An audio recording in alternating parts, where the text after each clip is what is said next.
Hi കൂട്ടുകാരെ, പുതിയൊരു വീഡിയോയിലേക്ക് എല്ലാവർക്കും സ്വാഗതം. അങ്ങനെ ഇനി വേദയുടെയും രഞ്ജിത്തിൻ്റെയും വിവാഹ നാളുകളാണ് കേട്ടോ. ഇതിലൂടെ വേദയ്ക്ക് കിട്ടാൻ പോകുന്നത് വേദയുടെ മരണമാണ് കേട്ടോ. രഞ്ജിത്ത് എന്ന പയ്യൻ അത്ര നല്ല പയ്യനല്ല എന്നുള്ളത് പത്മ മനസ്സിലാക്കുകയാണ്. പത്മയുടെ ആ തലയിൽ വെച്ചിരിക്കുന്ന ആ കിരീടം അങ്ങ് താഴോട്ട് വീഴുന്ന ആ കിടുക്ക രംഗമാണ് കേട്ടോ. അതുപോലെ തന്നെ പത്മയുടെ മക്കളും ഇനി കണ്ണീര് തുടച്ച് നീക്കാൻ അവർക്ക് നേരമുണ്ടാവില്ല. അത്രയും ബുദ്ധിമുട്ടുകളാണ് രഞ്ജിത്തിനെ കൊണ്ട് ഉണ്ടാവാൻ പോകുന്നത് കേട്ടോ.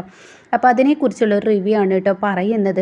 അങ്ങനെ രഞ്ജിത്തും വേദയുമായുള്ള കല്യാണം ഉറപ്പിക്കുകയാണ്. നിശ്ചയത്തിൻ്റെ ആ ഒരു തത്രപ്പാടാണല്ലോ ഇപ്പോൾ കാണുന്നത്. അങ്ങനെ അതിൻ്റേതായ ഏർപ്പാടുകൾ ചെയ്യുമ്പോൾ, നിശ്ചയത്തിന് വേണ്ട സാധനങ്ങൾ എടുക്കുമ്പോൾ, പല പല കാര്യങ്ങളിൽ രഞ്ജിത്തിൻ്റെ സ്വഭാവം കാണുമ്പോൾ ഇവർക്കൊന്നും പറയാനില്ല കേട്ടോ. അത്രയും നല്ല പെരുമാറ്റം. ഇങ്ങനെ ഒരു ആണൊരുത്തൻ ഉണ്ടാവുമോ? ഇങ്ങനെ ഒരു പുരുഷൻ, ഇത് നല്ല സ്വഭാവമാണ്. എവിടെ, എപ്പോൾ, എങ്ങനെ കൈകാര്യം ചെയ്യണമെന്നും, അതുപോലെ തന്നെ എവിടെ ആരെയും കുറ്റപ്പെടുത്താതെയും കണ്ട്, അതുപോലെ തന്നെ എവിടെ ഇടപെടേണ്ടടുത്ത് അവിടെ ഇടപെട്ട് കാര്യങ്ങൾ സോൾവ് ചെയ്യാനും, സമ്പത്ത്, അതുപോലെ ഈ പറയുന്ന കമ്പനിക്കാരും ഒക്കത്തിലും രഞ്ജിത്ത് ആളൊരു പുലി തന്നെയാണ് കേട്ടോ. അപ്പോൾ അങ്ങനെ പത്മ പറയുകയാണ്. അത് രഞ്ജിത്ത് കാണിക്കുന്നുണ്ട്. എന്നാൽ ഇതിനിടയ്ക്ക് സൂര്യ പലവട്ടങ്ങളായി പറയുന്നുണ്ട്, നിങ്ങൾ അവനെ കണ്ട് നിങ്ങൾ വല്ലാതെ അങ്ങ് പറയണ്ട. അവനിലൊരു കള്ളൻ ഒളിച്ചിരിപ്പുണ്ട്. അത് നിങ്ങൾ അറിയാനിരിക്കുന്നേ ഉള്ളൂ. ഇപ്പോൾ എന്തായാലും ഞാനത് പറയുന്നില്ല. ഞാൻ പറഞ്ഞാൽ നിങ്ങൾ വിശ്വസിക്കില്ല. അപ്പോൾ ഈ സമയം വേദയും ഇന്ദ്രജയും അതുപോലെ എല്ലാവരും പറയുകയാണ്, ഇങ്ങനെ തന്നെ പറയത്തുള്ളൂ, നല്ലവരെ കണ്ടാൽ തിരിച്ചറിയാൻ കഴിയില്ല, നിൻ്റെ സ്വഭാവമാണ് വെടക്ക് എന്നൊക്കെ വേദയും അതുപോലെ തന്നെ പത്മയും പറയുകയാണ്. അങ്ങനെ ഇതേ സമയം വേദക്കാണെങ്കിലോ രഞ്ജിത്തിനെ കുറിച്ച് പറയാനില്ല. അത്രയും നല്ല വാക്കുകളാണ് വേദ. എൻ്റെ ഭാഗ്യമാണ് ഇങ്ങനെ ഒരു ഭർത്താവിനെ കിട്ടാൻ പോകുന്നത്. എൻ്റെ മനസ്സറിഞ്ഞ് എവിടെയും എപ്പോഴും എൻ്റെ കൂടെ ആരെ കണ്ടാലും ഞാൻ എന്ത് ചെയ്യുന്നതിലും അതുപോലെ തന്നെ ബാക്കിയുള്ള കാര്യങ്ങളിലാണെങ്കിലും എൻ്റെ സൗന്ദര്യം അതങ്ങനെയൊന്നുമില്ല.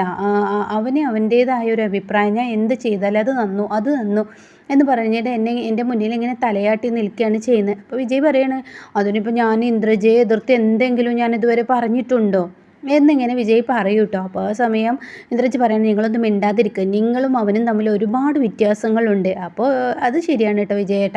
കാരണം വിജയേട്ടന് അത്ര വലിയ കഴിവൊന്നുമില്ല. രഞ്ജിത്ത് ഈ പറയുന്ന US മൊത്തം അടക്കി അത്രയും വലിയൊരു കമ്പനിയുടെ ആ ഒരു കൈകാര്യം ചെയ്യുന്ന ആളും, പണം ഒരു മാസം എത്രയാണ് വരുമാനം എന്ന് പറയാൻ പറ്റത്തില്ല, അത്രയും വരുമാനം ഒക്കെയുള്ള ആളാണ്. എന്നാൽ ഇവിടെ അങ്ങനെയൊന്നല്ലല്ലോ എന്ന് ഇന്ദ്രജ പറയണേ. എൻ്റെ ഭർത്താവ് ₹1 ഉണ്ടാക്കാൻ പോലും കഴിയില്ല. അമ്മ ഇല്ലായിരുന്നെങ്കിൽ, അമ്മയുടെ കമ്പനി ഇല്ലായിരുന്നെങ്കിൽ ഇപ്പോൾ ഇന്ന് എൻ്റെ ഭർത്താവിൻ്റെ അവസ്ഥ. നീ ഒരു ഭാഗ്യവതിയാണ് വേദ, പറയാതിരിക്കാൻ വയ്യ. കുടുംബവും അതുപോലെ തന്നെ ഈ പറയുന്ന രഞ്ജിത്തും നല്ല സ്വഭാവമാണ്. എന്തിന് സൂര്യയെ പോലും നമുക്ക് വെറുപ്പായിട്ടും അവന് സൂര്യയോടൊക്കെ പെരുമാറുന്ന പെരുമാറ്റം കണ്ടില്ലേ? സൂര്യ എത്ര മോശമായാണ് അവനെക്കുറിച്ച് പറയുന്നത്.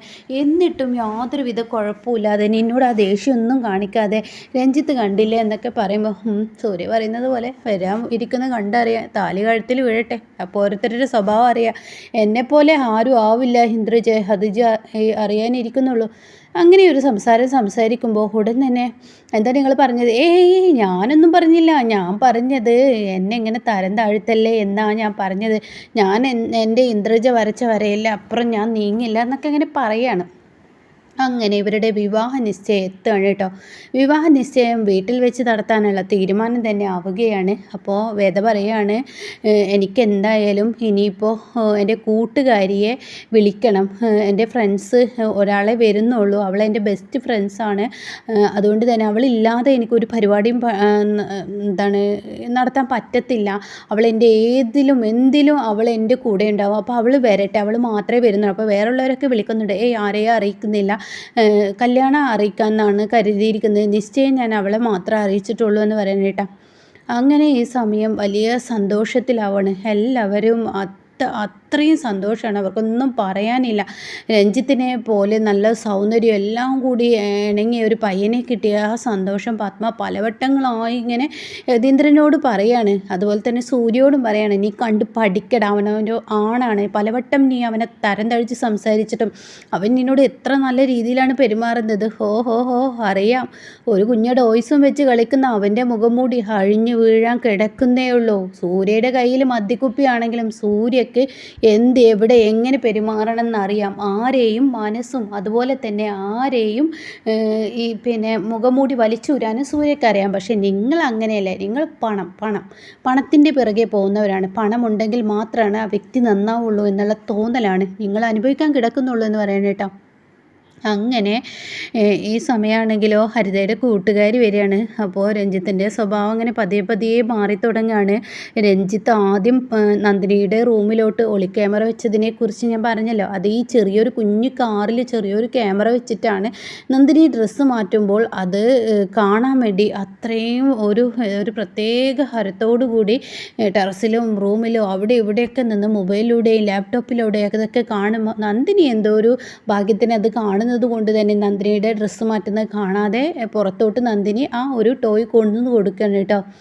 ഇതേ സമയം തനിക്ക് എങ്ങനെയെങ്കിലും ഇതെല്ലാം കാണണമല്ലോ. അപ്പം അതിനുള്ള ആ ഒരു ഹരം മാത്രമേ ഉള്ളൂ രഞ്ജിത്തിന്. അങ്ങനെ വേദയുടെ വിവാഹ നിശ്ചയത്തിൻ്റെ ഒരുക്കങ്ങളായി വേദയുടെ കൂട്ടുകാരി എത്തുകയാണ്. വേദ നന്നായി സ്വീകരിക്കുന്നു.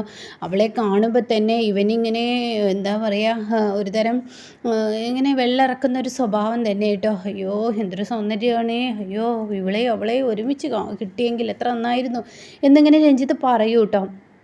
അങ്ങനെ രഞ്ജിത്തിൻ്റെ ആ ഒരു പെരുമാറ്റം അവളോട് നല്ല രീതിയിലായിരിക്കും.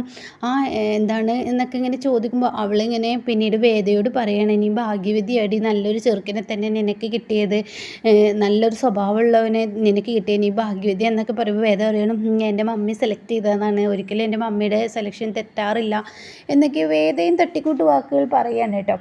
അങ്ങനെ വേദ നിശ്ചയത്തിനുള്ള ഡ്രസ്സ് മാറാൻ വേണ്ടി റൂമിലോട്ട് പോവുകയാണ് കേട്ടോ. അപ്പോൾ ആ സമയം ഈ ഒരു ടോയ്, അതായത് ഈ ക്യാമറ വെച്ചിട്ടുള്ള ആ ഒരു ടോയ് ഉണ്ടല്ലോ, അത് വേദയുടെ റൂമിലോട്ട് വിട്ടിട്ടുണ്ടാവും. അപ്പോൾ ആ ഒരു സീന് നമുക്ക് മുന്നിൽ കുറച്ച് കഴിഞ്ഞിട്ടേ കാണിക്കുള്ളൂ. അങ്ങനെ ഡ്രസ്സൊക്കെ മാറി വേദയെ നല്ല വൃത്തിക്കണിഞ്ഞൊരുങ്ങി ഇന്ദ്രജയും അതുപോലെ തന്നെ ഈ ഹരിതയും കൂടിയാണ് അതൊക്കെ ചെയ്യുന്നത്. പുറത്തു നിന്നൊരു ബ്യൂട്ടീഷ്യനെ വിളിക്കണ്ട എന്നുള്ള തീരുമാനമായിരിക്കും. അവളെ വെച്ച് തന്നെ ചെയ്താൽ മതി, അവൾക്ക് ഒത്തിരി അറിയാം എന്നൊക്കെ പറഞ്ഞിട്ട് വേദ വിളിച്ചു വരുത്തിയതാണ്. അങ്ങനെ അവൾ വേദയ്ക്ക് ഡ്രസ്സൊക്കെ മാറ്റിക്കൊടുത്ത് ഇനി എന്തായാലും ഞാനൊന്ന് ഫ്രഷായി വരാമെന്ന് പറഞ്ഞിട്ട് അവളുടെ റൂമിലോട്ട് പോവാണ് കേട്ടോ. അപ്പോൾ ഇവനിത് കേൾക്കുകയാണ്. രഞ്ജിത്ത് ഈ ഒരു കാര്യം ഈ ഒരു ഇതിലൂടെ ഒക്കെ കാണുന്നും കേൾക്കുന്നുണ്ടല്ലോ.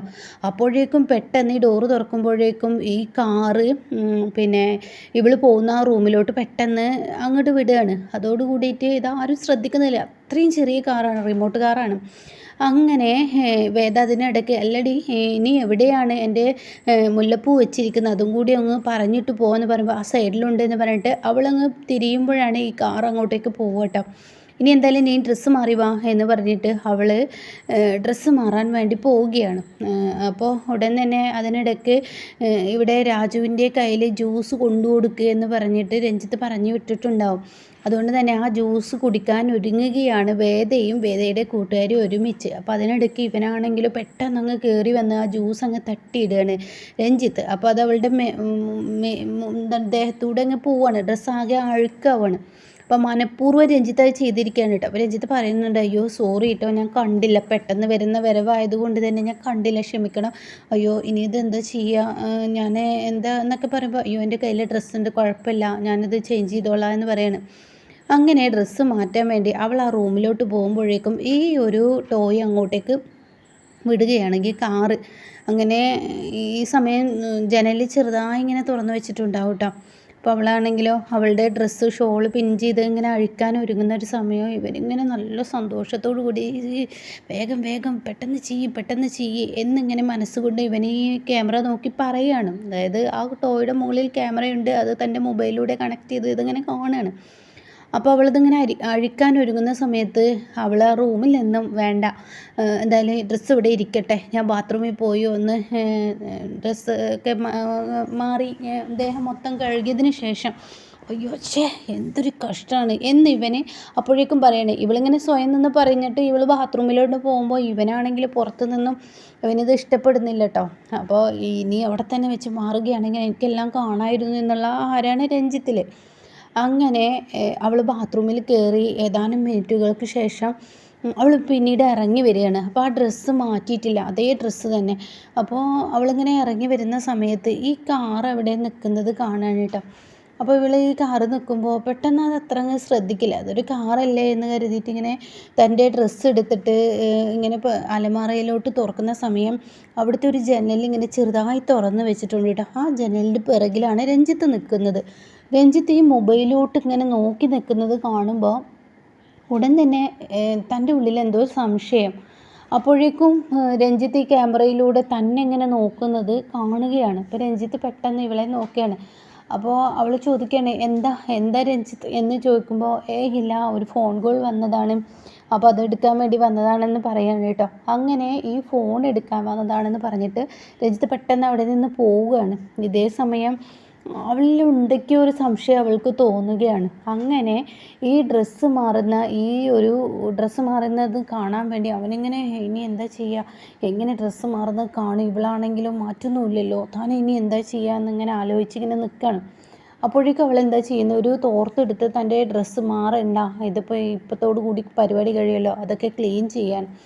അങ്ങനെ അവൾ അതെടുത്ത് ആ ഡ്രസ്സ് എന്നിട്ട് അവൾ പുറത്തോട്ട് കിടക്കുന്ന സമയം ഇവന് കാണാം ടെറസിൽ നിൽക്കുന്നു. അപ്പോൾ രഞ്ജിത്ത് പറയുന്നുണ്ട്, ഇതൊരു കഷ്ടമാണ്, എനിക്ക് അത് കാണാൻ പറ്റിയില്ലല്ലോ, അവളുടെ സൗന്ദര്യം എനിക്ക് കാണാൻ പറ്റിയില്ല, എന്തൊരു കഷ്ടമാണ്, ഇനി എന്തായാലും കുഴപ്പമില്ല, വേദ മാറുന്ന അത് കാണാമെന്ന് പറഞ്ഞിട്ട് ഇവനെന്ത് ചെയ്യുന്നു, ഇവൾ റൂമിൽ നിന്ന് ഇറങ്ങിപ്പോയി എന്ന് കാണുമ്പോൾ ഇവന് വേദയുടെ റൂമിൽ വേദ ഡ്രസ്സ് മാറുന്ന ആ ഒരു സംഭവം ഇങ്ങനെ കണ്ടുകൊണ്ടിരിക്കുകയാണ് കേട്ടോ. അപ്പോൾ ഇവളാണെങ്കിലോ താഴോട്ട് ഇറങ്ങി പോകാൻ വേണ്ടി സ്റ്റെപ്പിൽ ഇങ്ങനെ ഇറങ്ങുന്ന സമയത്ത് ഇവനിങ്ങനെ മൊബൈൽ ഹരം പിടിച്ച് ഇങ്ങനെ കാണുകയാണ്. ആ സമയം പതിയെ വേദയുടെ കൂട്ടുകാരി പതിയെ ഇവൻ്റെ പിറകിലോട്ട് പോവുകയാണ്.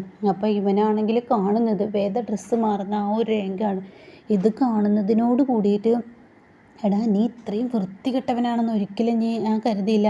നിൻ്റെ ഭാര്യയാവാൻ പോകുന്നവളുടെ റൂമിലോട്ട് നീ ഇങ്ങനെ ക്യാമറ വെച്ച് നീ നിന്ന് കാണുകയാണല്ലേ എന്ന് പറയുമ്പോഴേക്കും അവളുടെ വായ അങ്ങ് പൊത്തുകയാണ്. അപ്പോഴേക്കും വേദ, ഇവനെപ്പോലെ ഒരു പയ്യനെ നീ കല്യാണം കഴിക്കരുത് എന്ന് പറഞ്ഞിട്ട് വേദയുടെ കൂട്ടുകാർ വിളിച്ചു പോകുമ്പോഴേക്കും ഇവൻ എന്ത് ചെയ്യുന്നു, അവളുടെ ഷാൾ എടുത്തിട്ട് കഴുത്തിൽ മുറുക്കുകയാണ്. അപ്പോഴേക്കും ഇവൾ രക്ഷപ്പെടാൻ വേണ്ടിയിട്ട് കൊതറുകയാണ് രഞ്ജിത്തിൽ നിന്ന്. അപ്പോൾ എല്ലാവരും താഴെ ഭയങ്കര പരിപാടി നടന്നുകൊണ്ടിരിക്കുകയാണ്. വിവാഹ നിശ്ചയത്തിൻ്റെ മുഹൂർത്തം അടുത്ത് തുടങ്ങുകയാണ്. പെണ്ണിനെയൊക്കെ ഒരുക്കി താഴോട്ട് കൊണ്ടുപോകുന്ന ആ ഒരു സമയമാണ്. അങ്ങനെ ഇവളെ കഴുത്തിൽ ഷോൾ ഇട്ടിട്ട് ഇവളെ വലിച്ചിട്ട് ടെറസിന് മുകളിൽ കൊണ്ടുപോവാണ്. അപ്പോൾ ടെറസിനെ കോണിയുടെ ആ സൈഡിലാണ് ഇങ്ങനെ ഇരിക്കുന്നത്. അപ്പോൾ ഇവളുടെ കഴുത്തിങ്ങനെ മുറുക്കി പിടിക്കുകയാണ്. എടി, നീ എൻ്റെ രഹസ്യം പുറത്ത് കൊണ്ടുവരൂല്ലേ, എന്നാൽ നിന്നെ ഞാൻ വെറുതെ വിടില്ലടി എന്ന് പറയുമ്പോൾ അവളിങ്ങനെ രക്ഷപ്പെടാൻ വേണ്ടി പലതും ശ്രമിക്കും. അതിനിടയ്ക്ക് അവളുടെ കൈ കൊണ്ട് ഒരു ഭിത്തിയുടെ സൈഡിൽ ഇങ്ങനെ എന്തൊക്കെയോ കുറിക്കുന്നുണ്ട് കേട്ടോ. ഈ സമയം എങ്ങനെ രക്ഷപ്പെടാൻ അവൾ ശ്രമിക്കുമ്പോഴും അവനിൽ നിന്ന് രക്ഷപ്പെടാൻ കഴിയില്ല. അങ്ങനെ രഞ്ജിത്ത് വേദയുടെ കൂട്ടുകാരിയെ കഴുത്ത് മുറുക്കി കൊല്ലുകയാണ് കേട്ടോ. എന്നിട്ട് അവളുടെ ശ്വാസം നിലച്ചെന്ന് കാണുമ്പോൾ ആ ഷാളും അതുപോലെ തന്നെ അവൾ മരിച്ചെന്ന് മനസ്സിലാക്കി തന്നെ അവിടെ ആ ഓപ്പൺ ടെറസിൻ്റെ മുകളിലായിട്ട് ഒരു ചെറിയൊരു റൂമും ഉണ്ടല്ലോ, ആ ഒരു സ്റ്റോറേജൊക്കെ ഇട്ട് വെക്കുന്ന ആ റൂം, അതിനുള്ളിലോട്ട് ഈ വേദയുടെ കൂട്ടുകാരിയെ കൊണ്ടുപോയിടുകയാണ് കേട്ടോ. ഇതേ സമയം വേദയാണ് എവിടെ എൻ്റെ കൂട്ടുകാരി, അവളുടെ പേര് റീമേക്കിലുള്ള പേരാവണമെന്നില്ല ഇവിടെ, അതുകൊണ്ടാണ് പറയാത്തത്.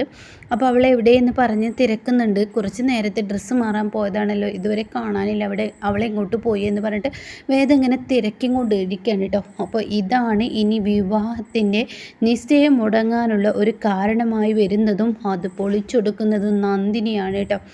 അപ്പോൾ നന്ദിനിയും സൂര്യ എത്രമാത്രം നല്ലതാണെന്ന് ഇവിടുന്ന് അങ്ങോട്ട് ഓരോ എപ്പിസോഡിലും ഇനി പത്മ മനസ്സിലാക്കാനിരിക്കുന്നേ ഉള്ളൂ കേട്ടോ.